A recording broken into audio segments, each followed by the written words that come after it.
Yes, now millions of people are eligible to claim an extra round of stimulus payments. This is due to President Biden's legislative agenda that could be approved in the coming days. Everybody get ready because President Biden might be ready to send out more stimulus payments. So here's some big news. It's that President Biden has said that Congress is very close to finally reaching a deal on the Build Back Better legislation.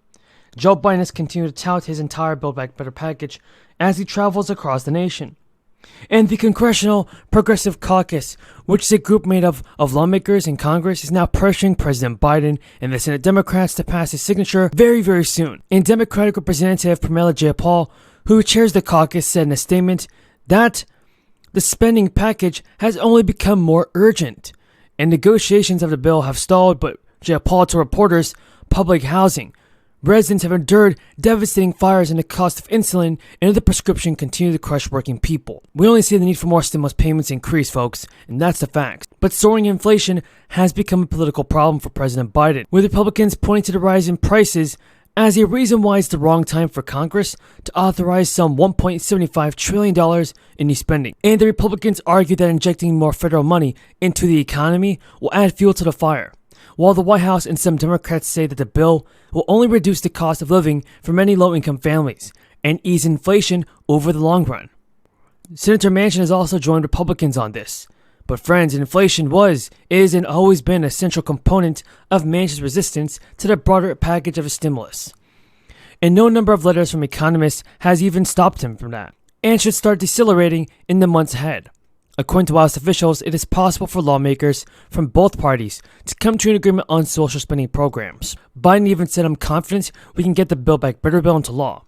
And now everybody, here's the breaking news about the fourth stimulus check of $1,400. Republicans and Democrats have fought hard over the issue of stimulus checks after passing the first one. But some Americans will be able to claim additional money when they file their taxes, and they could be eligible for the full $1,400 payment.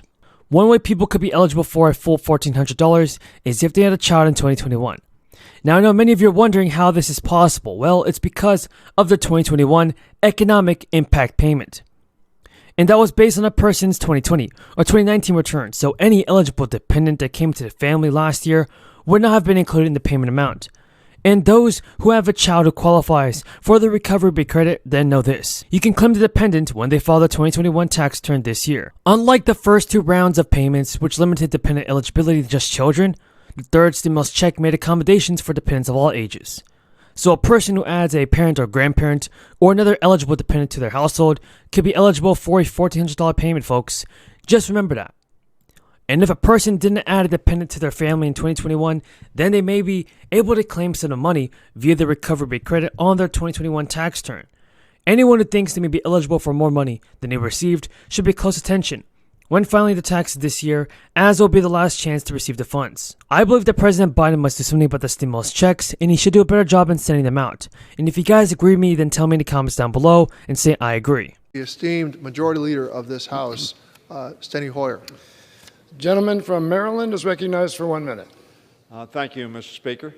And I want to thank the chairman. I want to thank the chairman not only for yielding time, but much more importantly, I want to thank him for the extraordinary work he does on behalf of the armed forces and for its veterans.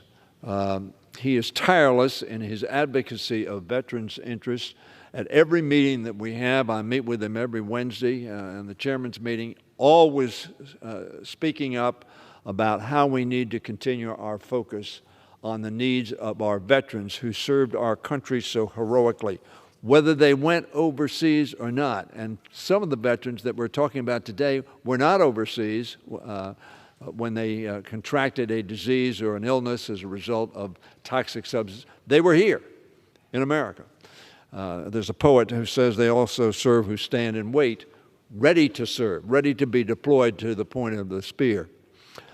Mr. Speaker, you and I are old enough, I don't want to be too harsh on the Speaker, but to remember the song, "When Johnny Comes Marching Home Again, Hooray, Hooray." The boys will shout, the girls will cheer, and the women, they will all turn out. One of the problems we've seen, though, after that cheering, after that parade, after that exultation, memories are short. And as time goes by, some of our veterans, sadly, tragically, and wrongfully have been forgotten. This bill says we do not forget. This bill says we will be there for you. And yes, we will be there even if there's a substantial cost to it. And this is a defense cost. In my view, the veterans cost ought to be in the defense budget, and we ought to be there because that is what we're all enthusiastic about spending money on.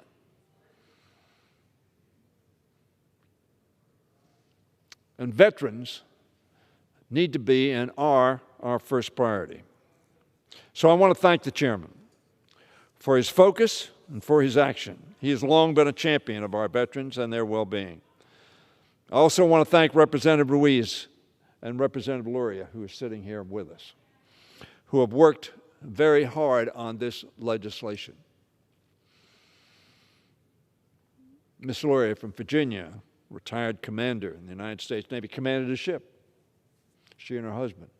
Dr. Ruiz, who has been on the front line of illness, the front line as an emergency physician, and knows full well the toxic effects, or may I say the effects of toxic material, to the well-being, psychological and physical, of individuals. And I thank Dr. Ruiz and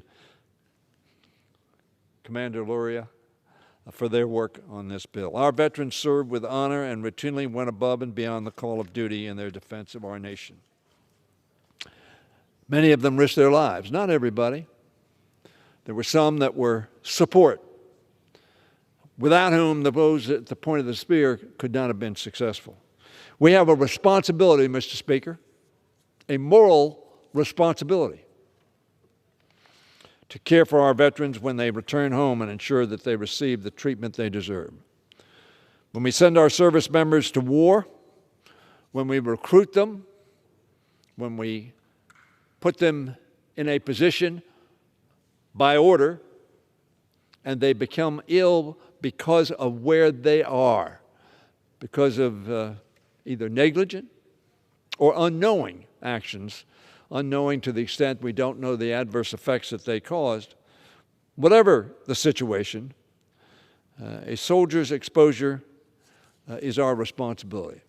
To burn pits and other toxic substances during their service has been shown to be connected to a greatly increased risk of cancer and respiratory diseases. There's no doubt about that. The legislation before us would expand veterans' health care access and benefits to address the effects of those toxic exposures that occurred during their military service.